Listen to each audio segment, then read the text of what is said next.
intro. So today I'm going to show you a little bit about our new exciting feature, which is the Android remote for Impress, and show you how to get that set up on Linux. Some of this stuff will apply to Windows too, so and of course a Mac. So first of all, we need to turn on the Impress remote. So here we're going to go to the Tools and Options, and when you have to run Impress to see this setting, but you should see a LibreOffice Impress thing down here, and this little guy here is enabling the remote control. We turn this guy on. Now there's a little trick here. We have to actually exit the application to restart it. That's unfortunate. Maybe we'll fix that in future. So now we should be all set up. Let's make sure Bluetooth is enabled. Bluetooth is on. That's great. And let's load up a document. And that's pretty much the PC side of it. We're good to go. If you see, we've got another screen to the side here, which is sort of, imagine that's a projector. Okay, now we're going to look at the Android tablet and show you how to set up the Android side of it. So here we have a Google Nexus 7, beautiful machine. Hopefully you can see that nicely. Okay, so I'm going to go to the Play Store, well, that's kind of cheating. But here we go. We search for LibreOffice Impress Remote, and here it is. So we go Install, and it needs only the Bluetooth access, and it can use the network via Wi-Fi, but of course we prefer to use Bluetooth for very security reasons. So the Wi-Fi mode isn't set up unless you're in an experimental mode. So, okay, well that's installed. But before we go too much further here, I think we need to get these two devices paired.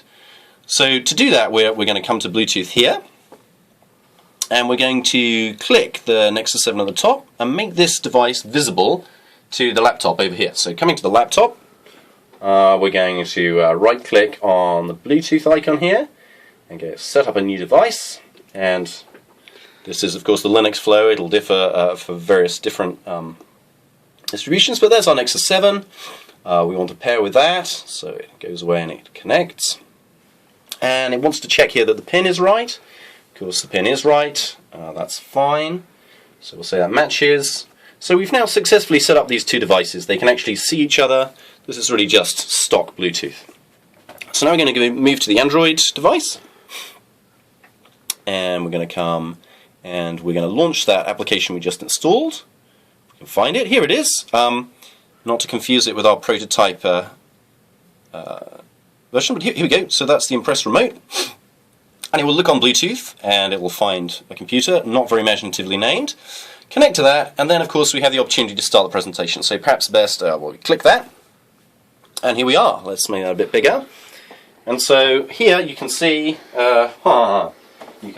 that I need to switch these two guys over, which I will do.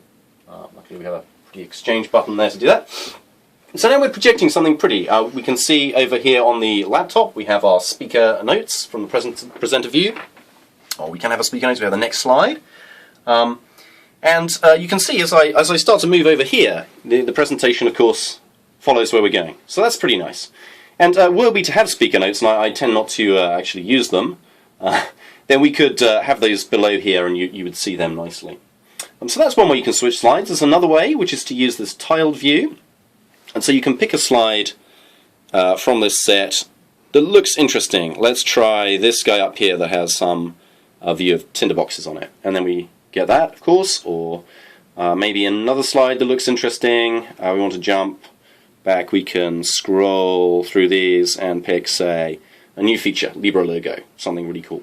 Of course, sometimes you don't want to be looking at this thing, you want to bang through slides quickly, so then you can use the volume control, which is on the side of my notebook here, and you can click that, and that'll move beautifully and show you all the nice new features in my FOSDEM LibreOffice 4 presentation. So that really, in a nutshell, is just a quick demo of the Android remote and the cool things that it can do to you. Thanks so much to Google Summer of Code for funding it, and for Andre Hunt for doing a lot of the hard work. Thank you.